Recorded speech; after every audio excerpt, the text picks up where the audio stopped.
Hello friends, and welcome to the Architecture Enthusiast and to the Hotel Martel in Paris, France by Robert Mallet-Stevens.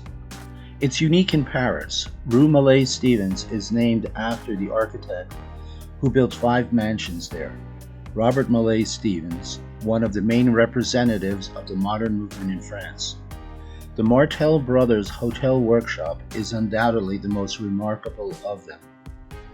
Built in 1926 to 1927, this hotel workshop is intended for 2 sculptors, the brothers Jean and Noël Martel. The program includes a large workshop on 2 levels and 3 self-contained apartments. On the facade, the volumes are defined by cubic masses, recessed terraces, an oblique external staircase, and a cylinder rising to the roof terrace. This cylinder contains the staircase articulating the different interior volumes.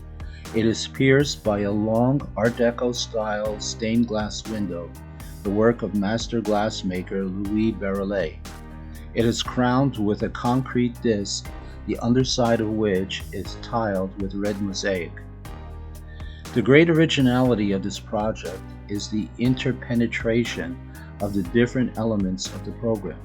The interior volumes are fragmented and interpenetrate. They are not organized by floor, which is quite modern for this time. On the street facade, there are 3 doors: the wrought iron entrance door by Prouvé, the garage door, and the workshop door. The entrance hall leads to the magnificent cylindrical staircase serving all levels. Covering an area of 1,820 square feet, the workshop is the centerpiece of the building. It is accessible from the ground floor and offers different landings offering multiple viewpoints. With a ceiling height of 19.5 feet, it includes the upper workshop. On the ground floor, the lower workshop, and a mezzanine. It has been transformed into an apartment. The Martel Brothers Hotel Workshop is considered one of Mallet-Stevens' purest, most imaginative, and most successful works.